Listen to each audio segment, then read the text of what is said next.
زمانے کی قسم تمام انسان خسارے میں ہیں سوائے ان کے جو ایمان لائے، جنہوں نے نیک عمل کیے، جنہوں نے ایک دوسرے کو حق کی نصیحت کی، جنہوں نے ایک دوسرے کو صبر کی تلقین کی۔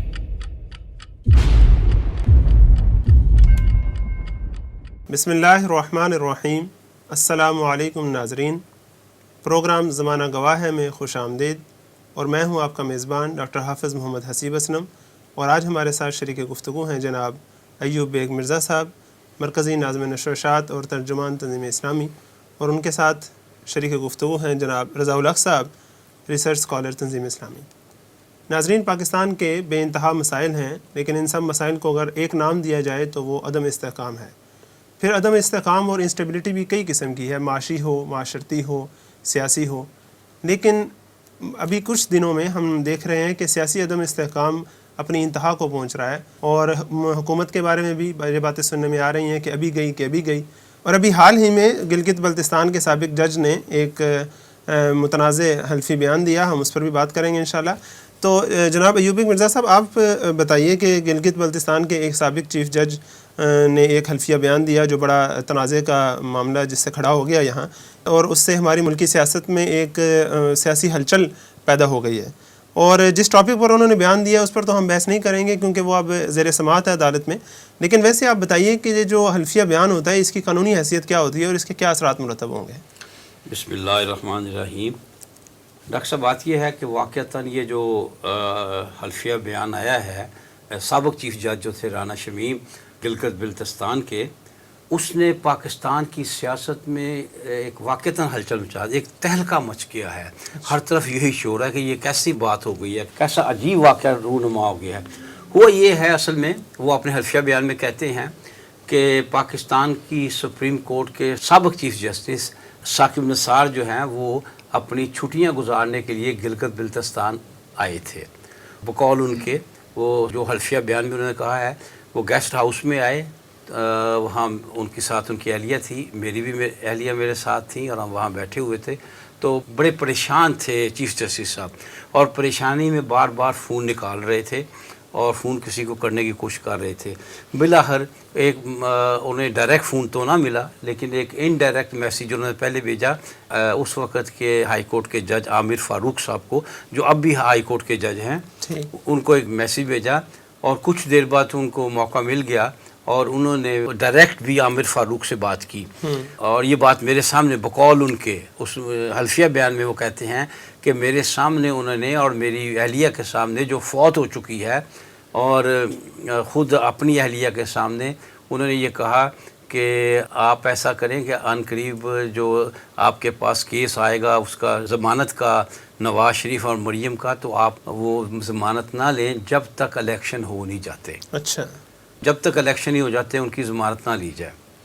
یہ خبر جو ہے یہ انصار عباسی صاحب نے اخبارات میں بریک کی، اس پر موجودہ ہائی کورٹ نے جو ہے وہ سخت نوٹس لیا ہے، اور تمام فریقین کو جو ہے طلب کر لیا اگلے دن، اور اب انہیں شو کاز نوٹس جو ہیں وہ جاری ہو چکے ہیں۔ اس میں انہوں نے کہا یہ کہ اب سوال یہ پیدا ہوتا ہے کہ یہ جو دیا ہے حلفیہ بیان، اس پر اگر غور کریں، ہم ایک غیر جانبدار آدمی کی حیثیت سے اگر ہم غور کریں تو کچھ سوال کھڑے ہوتے ہیں اس حلفیہ بیان پہ۔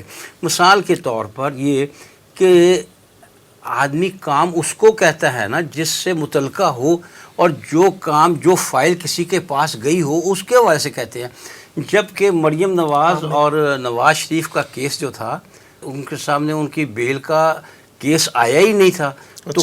تو جب ان کے سامنے کیس ہی نہیں آیا تھا تو یہ سوال کھڑا ہوتا ہے کہ کیا ضرورت تھی ان کو انہیں فون کرنے کی، جو آدمی لا تعلق ہے، جس کا کوئی رابطہ ہی نہیں بنتا، جس کا کوئی تعلق ہی نہیں بنتا، اس کو فون کرنے کا کیا مطلب تھا؟ مطلب یہ ایک بہت بڑا سوال ہے اس حلفیہ بیان پہ، اس کی انہوں نے کوئی وضاحت نہیں کی۔ پھر یہ بھی سوال ہے کہ پاکستان کا چیف جسٹس سپریم کورٹ کا ایک بہت بڑا عہدہ ہے۔ میں سمجھتا ہوں ایک عام، میرے جیسا عام آدمی بھی یہ کبھی پسند نہیں کرے گا کہ اللہ نہ کرے کہ ہم کوئی غیر قانونی کام کریں، تو ہم غیر قانونی کام اگر کر رہے ہوں گے تو ہم یہی کوشش کریں گے کوئی ہمیں سنے نہ، کوئی ہمیں دیکھے نہ. اور وہ پاکستان کا سابق چیف جسٹس 3 گواہ اپنے پاس بٹھا کر غیر قانونی کام کر رہا ہے. تو یہ بڑی حیرت کی بات ہے، اور یہ حلفیہ بیان پہ سوال کھڑا ہوتا ہے کہ ایسا انہوں نے کیوں کیا. پھر یہ بھی سوال ہے کہ اس رانا شمیم صاحب نے جو چیف جج تھے گلگت بلتستان کے، انہوں نے یہ بات 3 سال چھپائی کیوں رکھی، اور عین اس وقت کیوں دی جب کہ یہ اب مریم نواز اور نواز شریف کا کیس میرٹ پہ ہائی کورٹ میں 17 نومبر کو شروع ہو رہا ہے. عین اس وقت دیا. جہاں تک اس بات کا تعلق ہے کہ اس کی قانونی حیثیت کیا ہے، تو میرے نزدیک جتنا قانون کو میں جانتا ہوں تھوڑا بہت، اس کے مطابق اس ایسے حلفیہ بیان کی کوئی قانونی حیثیت نہیں ہوتی اس طرح سے جب تک آپ خود عدالت میں جا کر وہ بیان ریکارڈ نہ کروائیں. تو اس کی کوئی حیثیت نہیں ہوتی اس وقت تک، اور حلفاً یہ بات عدالت کے سامنے نہ کہیں، وگرنہ تو کوئی بندہ کسی جگہ بیٹھ کر کوئی بات کہہ دے. لہذا عدالت ایسی باتوں کو قطعی طور پر قبول نہیں کرتی. لیکن بہرحال یہ چیز جو ہے وہ سامنے آئی ہے، جس سے پاکستان کی سیاست میں بہت ہلچل مچ گئی ہے. معلوم یہ ہوتا ہے کہ جو متعلقہ پارٹی ہے وہ چاہتی ہے کہ کیس کو پرلونگ کیا جائے. وہ کیس کو پرلونگ کرنے کے لیے انہوں نے اس سے پہلے وہ اپنے وکیل کے بارے میں کہہ چکے ہیں کہ ہمیں وکیل پر اعتماد نہیں. وہ وکیل بدلا، ان کو وقت مل گیا، پھر انہوں نے بیماری کی وجہ سے نہ آئے، پھر ان کا وکیل بیماری کا. تو کئی ماہ سے ان کے یہ ڈیلنگ ٹیکٹکس جو ہیں وہ چل رہے ہیں. اور اب صورتحال یہ ہے کہ اب پھر 17 نومبر کو اس کی تاریخ ہے، اور یہ جو ہے 1 دن پہلے یا 2 دن پہلے کہہ لیجیے 15 نومبر کو یہ دھماکہ ہوا ہے. تو 15 نومبر کو انہوں نے یہ جو حلفیہ بیان ہے وہ مارکیٹ میں لے آئے. اچھا بیگ صاحب، اس میں آپ نے کہا کہ اس کی قانونی حیثیت کوئی نہیں بنتی اگر باہر کوئی بیان دیتا ہے، لیکن فرض کریں وہ عدالت میں آ کے بیان دے دیتے ہیں تو پھر اس کے کیا اثرات ہوں گے؟ اور سیکنڈلی آپ نے کہا کہ عدالت نے تمام فریقین کو بلایا، تو عدالت نے حاکم نثار صاحب سے بھی تو استفسار کیا ہوگا نا؟ دیکھیں نا، بلایا جاتا ہے الزام لگانے والے کو، پہلے اپنے الزام کی وضاحت کر. جب وہ اپنے الزام کی وضاحت کرے گا، اچھا اب جو میں نے عرض کیا نا کہ اس کی کوئی حیثیت نہیں ہوتی، اس لیے کہ ایک تو وہ عدالت سے باہر دیا گیا ہے، دوسرا یہ اس کے ساتھ کوئی ثبوت فراہم نہیں کیا گیا. وہ عدالت میں آئیں گے، وہ آ کر اس میں دلائل دیں گے، اس کے کوئی ثبوت فراہم کریں گے، تب عدالت جو ہے دوسرے فریق کو بلائے گی کہ بھئی تم پر یہ الزام لگا ہے تو اس کی وضاحت کرو. جب تک یہ نہیں کرتے اس حلفیہ بیان کی کوئی حیثیت نہیں ہوگی. اس میں ڈاکٹر صاحب آپ کی اجازت سے میں کچھ تھوڑا سا اضافہ کرنا چاہوں گا. یوبیک صاحب جس طرح فرما رہے تھے بالکل یہ حقیقت پر مبنی بات ہے کہ وہ جو بیان حلفیہ ہے اس کا بے شک اس وقت کوئی اہمیت نہ ہو یا اس کی کوئی سٹینڈنگ نہ ہو، لیکن جب کورٹ کے اندر آئے گا قانونی نہیں ہے نا، قانونی نہیں ہے، قانونی سٹینڈنگ نہیں ہوگی. لیکن جب کورٹ کے اندر آتا ہے تو بہرحال ایسا ڈاکیومنٹ پیش تو کیا جا سکتا ہے نا، پھر اس کے اوپر بات ہو سکتی ہے. لیکن میں آپ کی توجہ اپنے ناظرین کی توجہ ایک اور طرف مبذول کروانا چاہوں گا. دیکھیے پاکستان کے اندر جو ہماری ہسٹری ہے جوڈیشری کی بھی اور ایکسٹرا جوڈیشل ایکٹیویزم کی، اور جوڈیشل ایکٹیویزم اور ایکسٹرا جوڈیشل میں دونوں کی بات کرنا چاہ رہا ہوں.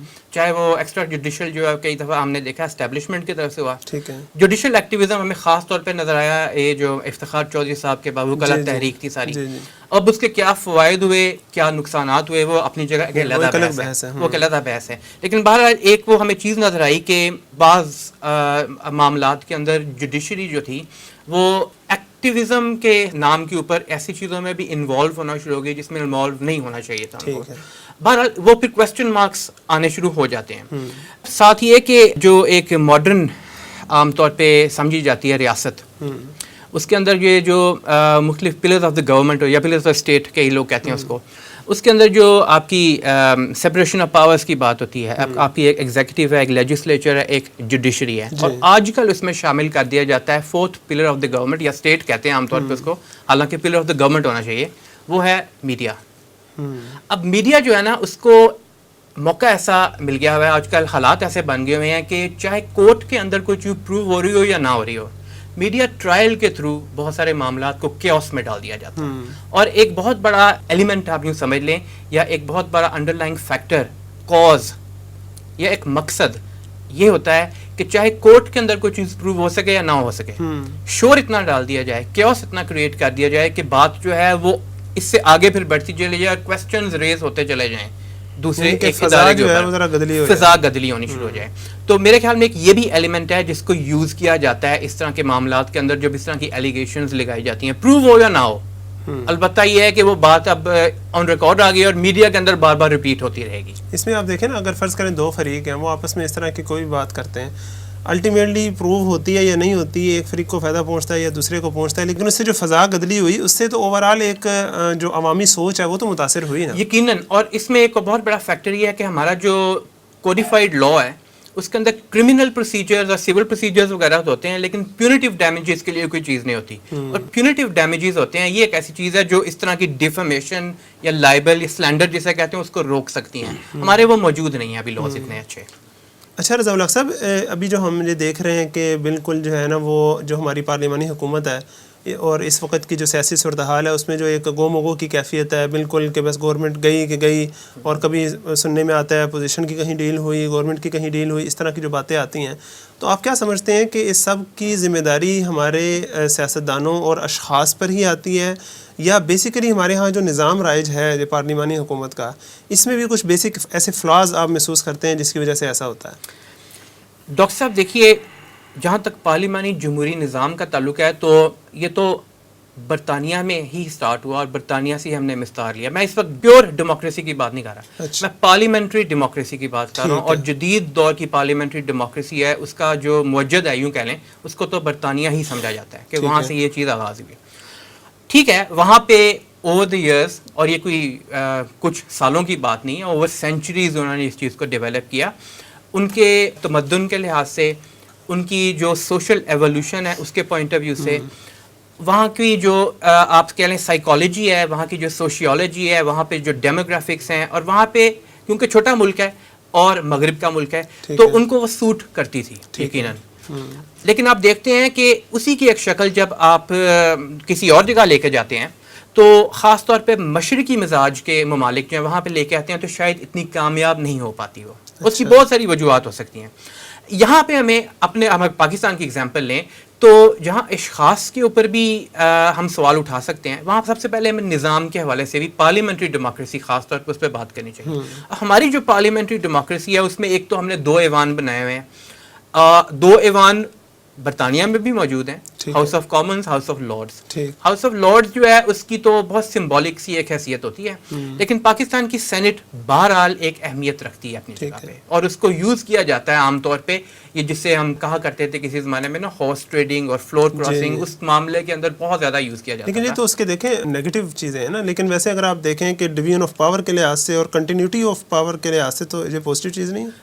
اصولی طور پہ آن پیپر تو پازیٹیو چیز ہونی چاہیے, لیکن ان پریکٹس جب ہم دیکھتے ہیں تو ہم اس کو لا جتنا بھی اچھا بنا ہوا ہو, جب تک وہ امپلیمنٹیشن میں ٹھیک نتائج نہ دے رہا ہو, یا پارلیمنٹ جتنی بھی اچھی بنی ہوئی ہو, اس کا اسٹرکچر جتنا بھی اچھا نظر آ رہا ہو آن پیپر, لیکن ان پریکٹس اگر وہ آپ کو نتائج نہیں دے رہا ہے, اس کا مطلب ہے اس کے اندر فلا کہیں نہ کہیں ہے, سوٹ نہیں کر رہا, it is not fit for purpose. ٹھیک, یعنی کہ یہاں کے لوگوں کا مزاج اس سے سوٹ نہیں کر رہا. اور اس کی بہت ساری وجوہات ہو سکتی ہیں. اس کی شاید وجہ یہ بھی ہو سکتی ہے کہ ایک تو یہ جیسے ہم نے کہا مزاج لوگوں کا سوٹ نہیں کرتا, دوسرا یہ بھی ہو سکتا ہے کہ پریشرز جو اندر ہوتے ہیں وہ ایک دوسرے سے ڈفرینٹ ہوتے ہیں ود ان ٹائم. پاکستان کی سچویشن یہ ہوتی ہے کہ یہاں پہ کچھ ایسی پاکٹس موجود ہیں جو سینٹرز آف پاور ہیں.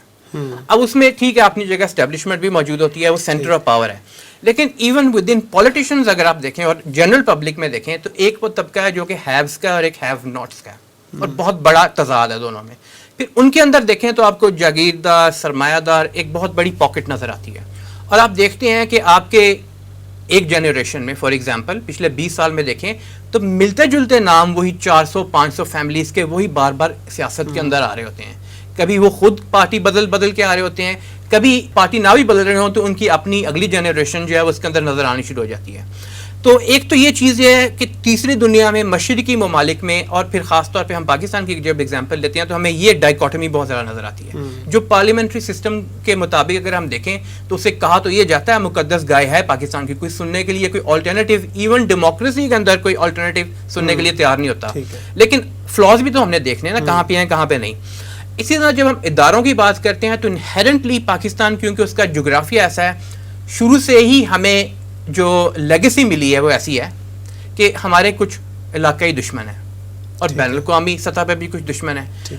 اس پوری سچویشن کے اندر جب آپ کا ملک ایک سیکیورٹی اسٹیٹ بن جاتا ہے, مجبوری بن جاتی ہے, تو وہاں پہ کچھ پاکٹس جو ہیں یا کچھ ادارے جو ہیں وہ ان کے پاس زیادہ طاقت آ جاتی ہے اور نیچرل ہو جاتی ہے, وہ کچھ کے پاس کم طاقت آتی ہے.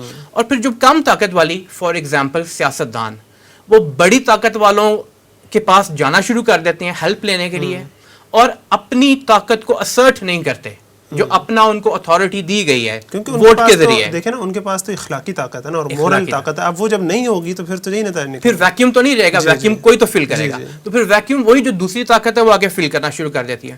تو اس کا ایک اور لاجیکل نتیجہ پھر یہی نکلتا ہے کہ جو ہمارے سیاسی اسٹیک ہولڈرز ہوتے ہیں وہ پھر کئی مرتبہ شطرنج کی بساط میں مہرے بن جاتے ہیں اور ان کی اس سے زیادہ حیثیت نہیں رہتی. اور یہی چیز ہمیں پاکستان میں بھی بعض مرتبہ نظر آتی ہے ہمارے سامنے. بہرحال ایک اجمالی طور پہ اگر ہم دیکھیں دنیا میں, تو ایون پارلیمنٹری ڈیموکریسیز میں بعض ممالک نے جو ان کے لیے فٹ فار پرپس تھا وہ اڈاپٹ کیا ہے. امریکہ میں تو سسٹم ہی علیحدہ نا, وہاں پریزیڈینشیل سسٹم ہے, لیکن جہاں بھی پارلیمنٹری سسٹم ہے ایون انڈیا میں, تو وہاں پہ کچھ نہ کچھ انہوں نے اس کو ٹویک ضرور کیا ہوتا ہے. فار ایگزامپل انہوں نے یہ دیکھا کہ ہمارے یہاں پہ جو پرٹیکولرلی جو آپ کہہ رہے ہیں عوام ہیں, جب تک ان کو ریپرزنٹیشن اگر دینی ہے, ہم اس وقت یہ بات نہیں کر رہے کہ وہاں پہ انتہا پسند حکومت آ گئی ہے یا نہیں آ گئی, وہ ایک علیحدہ ایشو ہے, لیکن ریپرزنٹیشن کے لیے بالکل آزادی کے فوراً بعد انہوں نے جاگیرداری نظام ختم کر دیا, جا کے ایک ریپرزنٹیٹیو حکومت تو آ گیا ہے, ہمارے وہ ریپرزنٹیٹیو لوگ نہیں ہے. تو بہرحال جہاں تک پولیٹیکل سسٹم کا تعلق ہے, وہاں پارلیمانی نظام حکومت پاکستان کے لیے ہم نے تو یہی دیکھا ہے کہ ان آور 74 ایئرز آف ایگزسٹنس پاکستان کے ہمارے لیے فٹ فار پرپس نہیں رہا. اور اسی وجہ سے ہم نے دیکھا بہت مرتبہ پارلیمنٹری سسٹم کے ہوتے ہوئے, جمہوریت کے ہوتے ہوئے بھی کام نہیں ہو سکا, اور بعض مرتبہ پھر بساط الٹا دی گئی اور وہ وہاں پہ آپ کو ڈکٹیٹرشپس نظر آئیں. اچھا بیگ صاحب, جس طرح بھی رضا الحق صاحب بتا رہے تھے کہ جو پارلیمانی حکومت ہے اس کا آغاز برطانیہ سے ہوا اور ویسٹرن سوسائٹیز کے لیے یہ فٹ بیٹھی, لیکن جو مشرقی مزاج کے جو لوگ تھے ان کے لیے فٹ نہیں بیٹھی, اور پاکستان کی پھر انہوں نے مثال دی. لیکن آپ اگر دیکھیں کہ پاکستان اور بھارت جو ہیں وہ دونوں ایک ہی وقت میں آزاد ہوئے, اور دونوں نے جمہوریت ہی کے طرز حکومت کو اپنایا, اور پھر دونوں کا بیک گراؤنڈ ایک طرح کا ہے. پھر جو سیکورٹی اسٹیٹ کی بات آئی تو جتنی جنگیں پاکستان نے لڑی ہوں شاید اس سے تھوڑی سی زیادہ ہی بھارت نے لڑی ہوں, وہ اس کو بھی سیکورٹی ایشوز تھے. اور پھر جہاں تک جاگیرداری کی بات ہے, اگر اس نے جاگیرداری ختم بھی کی تو سرمایہ داری تو بہرحال رہی, اور ہیوز اور ہیو نوٹس کی تقسیم تو وہاں بھی رہی, اور یہ بھی کہا جا سکتا ہے کہ زیادہ ہوئی. تو پھر کیا وجہ ہے آخر کہ ہمیں سوٹ نہیں کی, اس کو سوٹ کی, اور وہاں اسٹیبل پارلیمانی حکومت رہی, کوئی ماشاء اللہ نہیں لگا, مضبوط سیاسی جماعتیں بنی, جبکہ ہمارے یہاں ایسا ہوتا رہا. دیکھیں, اس کی جو بنیادی وجہ مجھے معلوم ہے, میں سمجھتا ہوں وہ مجھے اس بات کا اعتراف کرنے دیں آپ, اور وہ بنیادی وجہ یہ ہے, اور میں سمجھتا ہوں کہ وہ ہمارے ملک کی سطح پر نہیں ہے, ہماری ملت کی سطح پر ہے. اچھا, وہ کیا ہے وجہ؟ وہ یہ ہے کہ تاریخ کا اگر آپ جائزہ لیں تو معلوم ہوتا ہے کہ یوں تو ہر انسان, ہر قوم, ہر ملک میں سیاسی جماعتیں یا جو بھی لوگ ہوتے ہیں وہ اقتدار کے خواہشمند ہوتے ہیں, ٹھیک ہے, ہر جگہ ہوتے ہیں. لیکن آپ اگر تاریخ پر غور کریں تو آپ کو معلوم ہوگا کہ مسلمان جس اندھا دھند طریقے سے حفظ اقتدار کی ہوس میں مبتلا ہوتے ہیں, شاید دوسری قوم میں اس قدر نہیں ہوتی. ہر قوم اقتدار کی ہوس میں مبتلا ہوتی ہے, ہر جماعت اقتدار کی ہوس میں مبتلا ہوتی ہے, لیکن ڈگری کی بات ہے کہ آپ کس حد تک ہے. اگر آپ مسلمانوں کی ہسٹری تو میں بڑے افسوس سے کہہ رہا ہوں کہ مسلمانوں کی اگر آپ ہسٹری پڑھیں تو آپ کو معلوم ہوگا کہ جس سطح کی ہوس یہاں اقتدار کی نظر آتی ہے باقی کی نسبت بہت زیادہ ہے. اور وہی وجہ پاکستان میں کمزور حکومتیں آنے کا, سیاسی عدم استحکام کی بنیادی وجہ یہی ہے کہ یہاں حفظ اقتدار جو ہے وہ ہندوؤں سے, ہمارے ساتھ والے ملک سے جو ہمارے ساتھ ہی آزاد ہے اس سے کہیں زیادہ ہے. آپ دیکھیں کہ ہماری پہلی حکومت صرف 4 سال چل سکی, اس کے بعد ہماری کوئی حکومت چلی نہیں, مہینوں ہی چلی, سالوں میں کوئی نہیں چلی. جبکہ بھارت کی پہلی حکومت پنڈت نہرو کی 15 سال چلی. تو اس کی وجہ تھی وہاں ٹانگیں کھینچنے والے اتنے نہیں تھے, وہاں وہ لوگ زیادہ نہیں تھے کہ ہر قیمت پہ میں, ملک جائے جہنم میں ہر قیمت پہ میں. ہر قیمت میں میری جماعت، یہ ہمارا معاملہ بنیادی طور پر ہے۔ اچھا بیگ صاحب تھوڑا سا میں اس میں ایڈ کروں، جس طرح آپ نے کہا مسلمانوں کا آپ نے کمپیریزن کیا ہندوؤں کے ساتھ، تو دیکھیں اس خطے میں مشرقی جو اقوام ہیں ان میں صرف پاکستان تو مسلمان ملک نہیں ہے نا، انڈونیشیا، ملائیشیا، خاص طور پہ بنگلہ دیش دیکھیں، وہ ہم سے جب علیحدہ ہوا ہے تو اس کے بعد ہم سے نسبتاً وہ سٹیبل ہی رہے ہیں۔ میں آپ سے اختلاف کرتا ہوں۔ آپ ان کو دیکھیں تو وہاں پہلا کام یہ ہوا کہ آزادی کے فوراً بعد بانی بنگلہ دیش کو، فادر آف دا نیشن کو گولیوں کو نشانہ بنا دیا گیا، وہ ہوس کا نتیجہ تھا۔ اس کے بعد بھی دیکھیں مارشل لا لگے۔ اب کیا ہے، اس وقت صورتحال یہ ہے کہ دنیا کے جو بڑے ہیں، امریکہ ہے اور خطے میں انڈیا ہے، ان کو موجودہ جو حسینہ واجد ہے ان کی حکومت کی ضرورت ہے۔ اس حکومت کو امریکہ اور بھارت نے باندھ کر رکھا ہوا ہے، اور آپ دیکھتے ہیں کہ وہاں ان کے خلاف جو جلوس نکلتے ہیں، جلسے کتنے بڑے ہوتے ہیں، اور کس طرح الیکشن کا بائیکاٹ ہوتا ہے۔ بالکل ایسا نہیں ہے، نہ بنگلہ دیش میں، وہاں بھی ہوس اقتدار اسی طرح کی ہے، ملائیشیا میں دیکھ لیں، انڈونیشیا میں دیکھ لیں، یہی چیز آپ کو نظر آئے گی کہ یہاں زیادہ ہے۔ ہندوستان میں بھی ہے، اور ہندوستان کے حالات کو پاکستان سے بہت زیادہ اچھے نہیں ہیں، صرف حکومتوں کے تسلسل کی وجہ سے، ایک ہی پالیسی کے اپنائے جانے کی وجہ سے جو کنسسٹنسی آئی ہے نا، کنسسٹنٹ وہ حکومتیں رہی ہیں اور انہوں نے ایک جیسی پالیسی رکھی ہے، اس کی وجہ سے کوئی بہتری آئی ہے۔ وگرنہ یہ ہے کہ دہشت گردی وہاں ہے، کئی 100 ضلع ایسے ہیں جہاں حکومت کی ریٹ ہی نہیں ہے، صورتحال وہاں نہیں اچھی ہیں۔ اصل میں بات یہ ہے کہ دنیا کے بڑے ان کے دوست ہیں اور ہمارے دشمن ہیں، اصل بات یہ ہے، اور اسی وجہ سے ہمیں جلد پرے بن گئے، ہمیں جلدی شکار بنا لیا گیا، ہم جلد اس چیز کا شکار ہو گئے اور ہماری شامت آ گئی، جبکہ ان کا معاملہ اس طرح نہیں ہوا۔ اس میں آپ یہ بھی دیکھیے نا، جس طرح بیگ صاحب فرما رہے تھے کہ وہاں پہ علیحدگی پسند تحریکیں کتنی چل رہی ہیں اور بڑے عرصے سے چل رہی ہیں۔ اچھا، انڈیا کا اگر آپ پاورٹی انڈیکس دیکھیں تو پاورٹی لائن کے بلو وہاں بھی بہت سارے لوگ موجود، بلکہ پاکستان سے زیادہ اگر آپ کمپیریزن کریں نا، صرف عددی تعداد کی بات نہیں ہو رہی، آپ اگر پرسنٹیجز میں بھی دیکھیں تو وہاں پہ رچ اور پور کا گیپ پاکستان سے زیادہ ہے۔ ایز فار ایز ان کے رچ کنسرنڈ ہیں، انہوں نے پوری دنیا میں بڑی کمپنیز کے اندر، دوسرے ممالک کے اندر اور اپنی ڈپلومیسی کے تھرو بریک تھروز تو بہت زیادہ کی ہے۔ لیکن اس میں ایک بہت بڑا ایلیمنٹ یہ ہے کہ یہاں پہ پاکستان، اور اس کے کچھ عرصے کے بعد پاکستان کیونکہ جب بنا تو اس وقت ایک نظریاتی ریاست کے طور پہ سامنے آیا، اور نظریاتی ریاست کے خلاف طاقتیں دنیا میں موجود تھیں پہلے سے ہی۔ امریکہ تو شروع سے ہی تھی، برطانیہ کا سورج تو غروب ہو چکا ہوا تھا اس وقت، لیکن پھر Soviet union, U S S R بھی خلاف ہو گیا۔ امریکہ چھپے اور یو ایس ایس آر بالکل کھلم کھلا بھارت کا ساتھ دیتا رہا، ہر معاملے میں ساتھ دیتا رہا۔ ایون جنگوں میں بھی پھر ہم نے دیکھا کہ کہنے کو امریکہ ہمارا اتحادی ہوا کرتا تھا، لیکن ساتھ وہ انڈیا کا دیا کرتا تھا، بھارت کا دیا کرتا۔ تو انڈیا کی وہ چیزیں ایکسپوز ہو کے سامنے نہیں آ پائیں۔ پھر یہ کہ جب یہ سوویت یونین ختم ہوا تو اس کے بعد جو بھارت ہے وہ امریکہ کی گود میں مکمل طور پہ چلا گیا، کھلے عام چلا گیا، اور اس کے بعد پاکستان اور انڈیا کی جو مثال بنتی ہے سامنے، اس کے اندر پھر 1960s کے بعد سے پھر خاص طور پہ چائنا بھی انوالو ہو گیا۔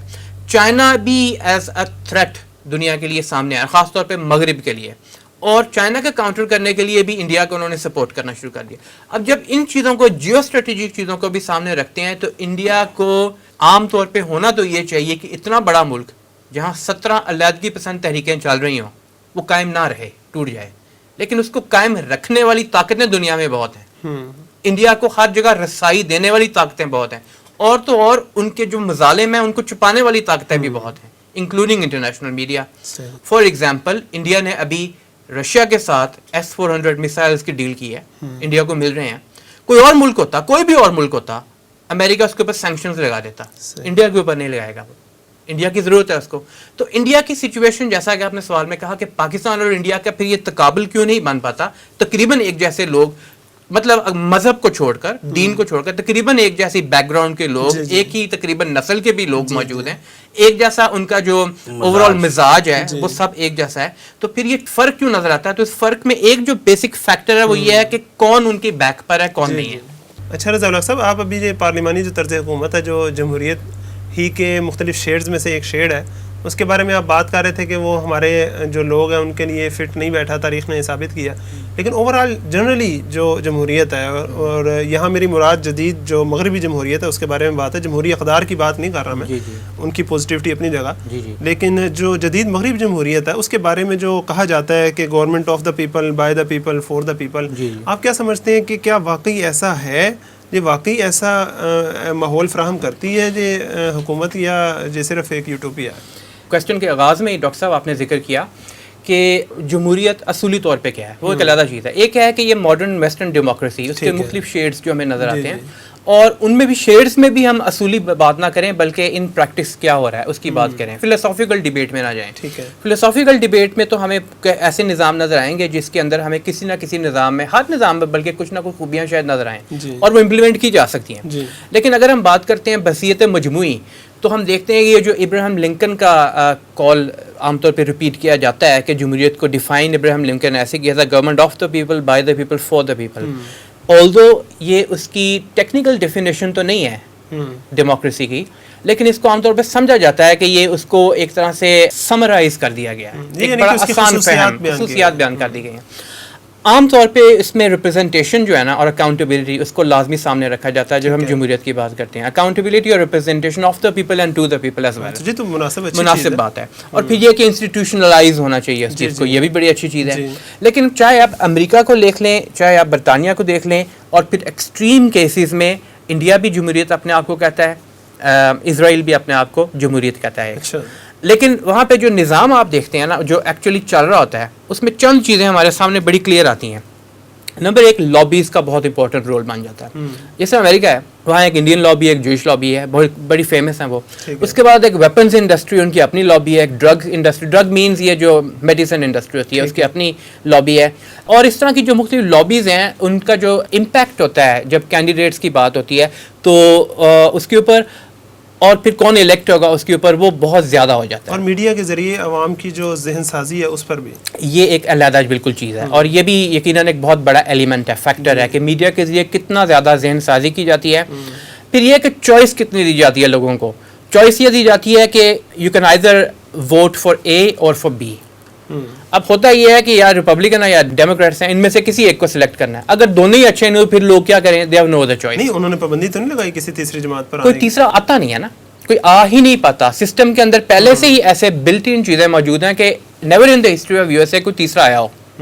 ہیں ہی یہ دو, ریپبلکنس اور ڈیموکریٹس. برطانیہ میں اسی طرح اگر آپ دیکھیں تو کنزرویٹیوز ہیں, لیبر ہے, اور اب کچھ عرصے سے لبرل ڈیموکریٹس آنے شروع ہو گئے ہیں. لیکن ویسے آپ نہیں سمجھتے کہ اسٹیبلٹی کے لیے تو ٹو پارٹی سسٹم ایک اچھی چیز ہے؟ یہ ایک ایسی چیز ہے جس کے اوپر بہت زیادہ لوگوں نے بحث کی ہے. کہنے کو تو اسٹیبلٹی سب سے زیادہ پھر چائنا میں ہے, کیونکہ وہاں ون پارٹی سسٹم ہے, اس سے زیادہ تو ہے ہی نہیں کسی کے پاس, اور یقیناً دیکھنے میں بھی آتا ہے. لیکن پھر وہی بات آ جاتی ہے ٹریڈ آف بٹوین فریڈم اور کوورژن. کتنا آپ دوسروں کو فورس کرتے ہیں, کتنا آپ لوگوں کو آزادی دیتے ہیں. وہ جو ہم اپنا ایک آئیڈیل کے طور پہ اپنا بھی نظام کی بات کرتے ہیں, جب ہم کہتے ہیں امرہم شورا بینہم, تو اصولی طور پہ تو جو امرہم شورا بینہم کا اسلامی اصول ہے, یعنی کہ کنسلٹ امنگ دائی سیلوز, وہ اصولی طور پہ تو جمہوریت میں موجود ہوتا ہے. یہ ایک علیحدہ بات ہے کہ وہ کس حد تک ہوتا ہے ود ان دا, ہمارے لیے تو ود ان دا کنفائنز آف اسلام بھی ہوتا ہے یا نہیں. دوسروں کے لیے یہ ہے کہ کیا وہ سب کو آن بورڈ لے کے کیا جاتا ہے. اور ہم نے یہ بھی دیکھا ہے کہ باقیوں کے لیے کہ وہ بینہم بھی ہوتا ہے کہ نہیں ہوتا, یا وہ کسی خاص طبقات کے درمیان. ایگزیکٹلی, کہنے کا مطلب یہی ہے. اور یہی وہ ڈس انفرینچائزمنٹ اور مس ریپرزنٹیشن جب لوگوں کی ہو جاتی ہے کہ کچھ لابیز, کچھ خاص گروپس جو ہیں وہ طاقت میں آتے ہیں اور وہی پھر چیزوں کو دیکھنا شروع کرتے ہیں اور وہی چلانا شروع کر دیتے ہیں. یہ ہمیں تقریباً دنیا کے اس وقت حالیہ چلتے ہوئے نظاموں میں نظر ضرور آتا ہے. اور اسی لیے بعض لوگ جو ہیں وہ اس کو ڈیموکریسی کی بجائے آج کل کے دور میں یا تو کہتے ہیں یہ پلوروکریسی ہے, یعنی کہ ایلیٹ ایک گروپس جو ہیں ان کی حکومت, یا پھر وہ اس سے بھی آگے بڑھ کے کہتے ہیں کہ یہ کلیپٹوکریسی ہے, کہ وہ لوگ جو کہ اپنے مفادات کے لیے کچھ حاصل کرنا چاہتے ہیں ان کی حکومت. اور اسی چیز میں ہم دیکھتے ہیں کہ at the end of the day, خاص طور پہ ہم جیسے ممالک جو ہیں وہاں پہ ایک مرتبہ ریپرزنٹیشن میں اگر ووٹرز کے پاس چلے بھی جائیں تو اس کے بعد پھر دوبارہ 4 سال یا 5 سال تک آپ کو کوئی لینا دینا نہیں ہوتا کہ لوگ کیا چاہتے ہیں اور کیا نہیں چاہتے. آپ کی اکاؤنٹیبلٹی بہت کم ہو جاتی ہے. ہاں وہ ریپرزینٹیو لوگ, سو کالڈ ریپرزینٹیو لوگ وہ موجود تو ہوتے ہیں اندر, لیکن کیا وہ حقیقتاً ریپرزینٹیو ہیں بھی یا نہیں, کیا وہ واقعی اپنا جو کنسٹیچوئنسی ہے وہاں پہ جا کے جواب دہ ہیں یا نہیں. برطانیہ میں تو یہ ہوتا ہے کہ وہاں پہ آپ کو سرجریز کنڈکٹ کرنی پڑتی ہیں, یعنی کہ اپنے کنسٹیچوئنٹس کے پاس جانا پڑتا ہے, بار بار جانا پڑتا ہے. لیکن ہم نے یہاں دیکھا کہ ایک بہت زیادہ ڈسٹینس اور گیپ بننا شروع ہو جاتا ہے. بہرحال اصولی طور پہ اگر آپ دیکھیں تو اقبال نے بھی جو اپنی جو پروز ہے, ریٹن ورک ہے, اس میں سے ایک بڑا مشہور ہے reconstruction of religious thought in Islam. اس کے اندر باقاعدہ اقبال نے یہ حوالہ دیا ہے کہ the inner core of democracy is Islamic. تو انر کور اس کی اور اس کے کچھ جو ایلیمنٹس ہمیں نظر آتے ہیں اصولی طور پہ وہ واقعی اسلامک ہیں, لیکن کیا وہ پریکٹیکلی وہ چیز موجود ہے, اس وقت تو ہمیں سامنے نظر آتا ہے کہ ایسے پریکٹیکلی نہیں ہے. ٹھیک ہے. اچھا بیگ صاحب, ابھی یہ بات سامنے آ رہی تھی کہ بھئی پارلیمانی جمہوریت جو ہے اس کے نقصانات ہمارے سامنے واضح ہو رہے ہیں, لیکن جب ہم جنرلی جمہوریت کی بات کرتے ہیں تو اس کے کچھ ایسے پوزیٹیوز ہیں, ایسے اس کی مثبت باتیں ہیں کہ جن کو چھوڑے بھی گزارا نہیں ہے. تو اب آپ کیا سمجھتے ہیں کہ جمہوریت ہی کے جو مختلف شیڈز ہیں, اس میں ایک جس طرح پارلیمانی جمہوریت ہے تو دوسرا صدارتی جمہوریت ہے, تو آپ سمجھتے ہیں کہ صدارتی جمہوریت جو ہے یا صدارتی نظام جو ہے وہ پارلیمانی جمہوریت اور پارلیمانی نظام سے بہتر ہے اور ہمارے لیے زیادہ موزوں ہے؟ دیکھیے جی, یہ جو ہمارے لیے والی بات ہے نا, اس پر بات ہوگی, وگرنہ یہ کہ ہر ملک کے اپنے حالات, اپنے جغرافیہ اور اپنی عوام کے مزاج کے مطابقت کا معاملہ ہے. ٹھیک ہے. میری رائے میں پاکستان کا جس طرح کا جغرافیہ ہے اور پاکستان کے جس طرح کے عوام ہے, اصولی طور پر یہاں صدارتی نظام ہونا چاہیے. اچھا. لیکن اکثر آپ نے لوگوں کو یہ کہتے سنا ہوگا کہ دیکھیں جی صدارتی نظام بھی فیل ہو گیا, صدر ایوب فیل ہو گیا, صدر یحییٰ خان فیل ہو گیا, صدر ضیاء الحق فیل ہو گیا, صدر مشرف فیل ہو گیا. لیکن لوگ یہ غور نہیں کرتے کہ ان میں سے تو کوئی بھی صدر ووٹوں سے نہیں بنا تھا. جی جی. یہ تو سب فوجی تھے اور فوجی طال ازما تھے, اور انہوں نے اقتدار پر قبضہ کیا تھا, اور انہوں نے اپنے آپ کو صدر کا عہدہ, جب کوئی ڈکٹیٹر آتا ہے اور بزور بازو قبضہ کرتا ہے تو اپنے آپ کو صدر بھی بنا لیتا ہے, فیلڈ مارشل بھی بنا لیتا ہے, جو چاہے بنا لیتا ہے. آپ کے کہنے کا مطلب ہے کہ صدارتی نظام جو ہے وہ پاکستان میں ذرا مس ریپرزینٹڈ رہا ہے اور لوگوں کو ذرا غلط فہمی اس کے بارے میں رہی ہے. ایکچولی پاکستان میں کبھی صدارتی نظام سرے سے آیا ہی نہیں, جس طرح امریکہ میں ہوتا ہے. پاکستان میں اگر الیکشن ہوا بھی تھا صدارتی, وہ پھر وہی بات, ایک تو وہ فوجی طال ازما تھا, فیلڈ مارشل ایوب خان, اور دوسری بات یہ تھی کہ وہ ڈائریکٹ ووٹوں کے ساتھ تھا ہی نہیں, وہ تو بیسک ڈیموکریسیز کا تھا. 80,000 پھر 1,20,000 نمائندے چنے اور انہوں نے پھر صدر کو ووٹ دیا. ڈائریکٹ الیکشن پاکستان میں صدارت کا کبھی نہیں ہوا.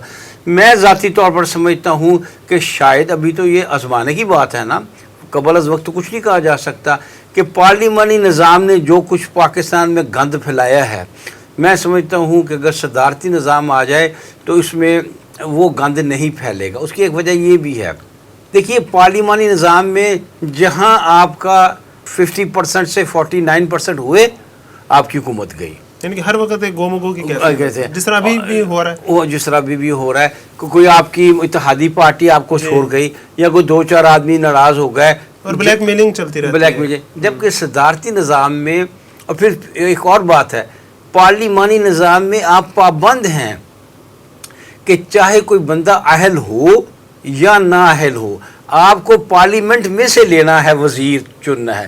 جبکہ صدارتی نظام میں ایک تو یہ ہے کہ اس کو اتنا خطرہ نہیں ہوتا, وہ اس کے خلاف 66% ووٹوں کے ساتھ ہو سکتی ہے نو کانفیڈنس, جبکہ اس کے ساتھ تو 51% سے ہو جاتی ہے.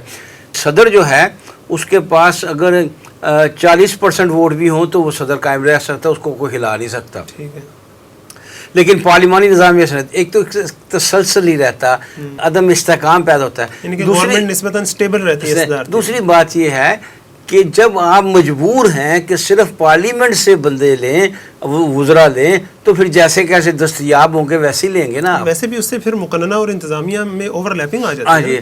جبکہ صدر کو یہ اختیار حاصل ہوتا ہے, وہ کسی کو وزیر خزانہ بنا سکتا ہے, کسی کو وزیر دفاع. جو شخص اسے سمجھا کہ یہ شخص اگرچہ میری پارٹی کا نہیں ہے, اگرچہ یہ پارلیمنٹ کا رکن نہیں ہے, لیکن وہ اس کو وزیر اطلاعات یا وزیر صحت یا جو بھی اس کو ضرورت ہو, اگر وہ اس کا اہل ہے, وہ ٹیکنیکلی اس کو جانتا ہے, ان کی باریکیوں کو, تو اس کو بنائے بجائے اس کے کہ وہ مجبور ہو کہ وہ پارلیمنٹ سے چنے. تو بیگ صاحب یہ جو آپ نے کہا کہ ٹیکنیکلی اگر کوئی بھی بندہ ماہر ہے کسی چیز کا تو اسے وزارت میں لیا جا سکتا ہے، تو اسی کو ٹیکنوکریٹ کی گورنمنٹ کہتے ہیں؟ نہیں، اس کو ٹیکنوکریٹ گورنمنٹ نہیں کہتے. اس کو یہ ہے کہ صدر کو اجازت ہے، صدر کو آئینی طور پر قانونی طور پر اجازت ہے کہ کسی ٹیکنوکریٹ کو لے لے.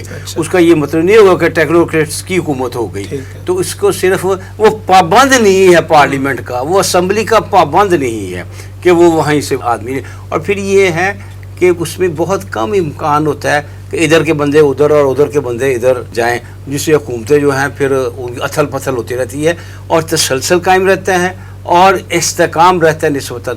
اور پاکستان کو خاص طور پر سیاسی استحکام کی بہت ضرورت ہے.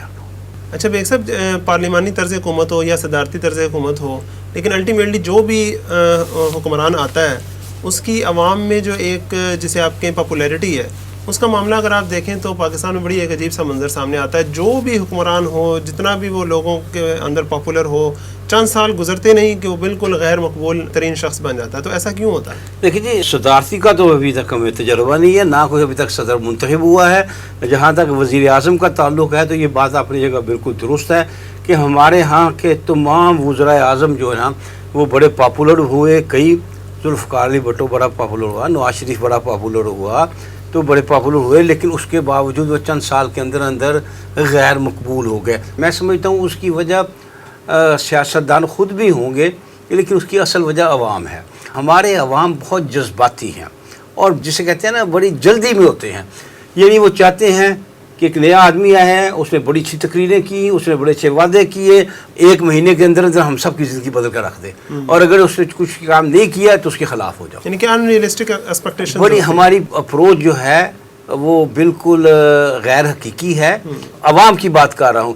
اور اسی طرح پھر وہ سیاستدانوں کو بھی معاملہ ہوتا ہے کہ وہ بعض جلد بازی میں ایسے اسٹیپس اٹھاتے ہیں کہ بجائے اس کے عوام کی بہتری ہو وہ عوام کے خلاف چلے جاتے ہیں. اور پھر جب وہ دیکھتے ہیں کہ عوام ہمارا ساتھ نہیں دے رہی تو بہت جلد پھر بیرونی سہارے لینے لگتے ہیں. یہ بہت بڑا ہمارے ہاں سرکل چل پڑا. بیرونی سہارے لے کر وہ ہر قیمت پر اقتدار میں رہنے چاہتے ہیں.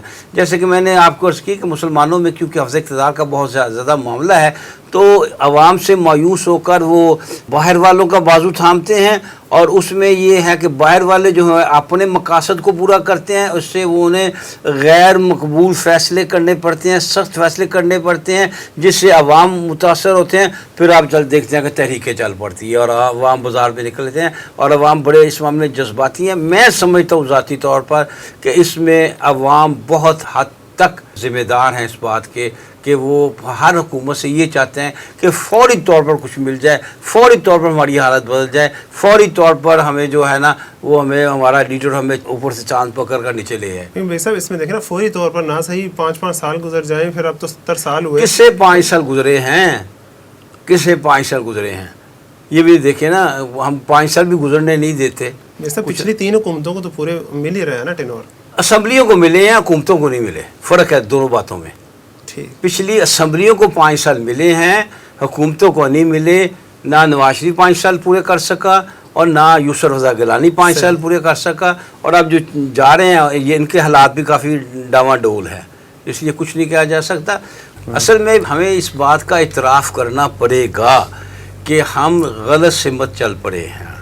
اگر ہماری منزل جو ہے آپ اسے مغرب کی طرف ہے اور ہم اپنی گاڑی کا انجن لگا کر اسے مشرق کی طرف چلا دیتے ہیں تو ظاہر ہے ہم کبھی اپنی منزل نہیں پا سکیں گے. یہی ہمارا المیہ ہے کہ ہمیں ہماری سمت جو ہے وہ درست نہیں ہے، ہمیں سمت درست کرنے کی ضرورت ہے. جی بہت بہت شکریہ جناب ایوب بیگ مرزا صاحب، اور بہت بہت شکریہ جناب رضا الحق صاحب. ناظرین یہ تھا آج کا پروگرام. ہم نے تفصیل سے دیکھا کہ مختلف طرز حکومت ہوں یا مختلف نظام ہوں، جب تک عوام اور معاشرہ اور ریاست کے تمام طبقات اسلام کو اس کی اثر روح کے ساتھ نہیں اپنائیں گے، ہمارے مسائل کا حل نہیں نکل سکتا. یہ تھا آج کا پروگرام. ہمیں اگلے پروگرام تک کے لیے اجازت دیجیے گا. ہمارا ایڈریس ہے media@tanzeem.org. اپنے فیڈ بیک سے آگاہ کیجیے گا. اللہ حافظ.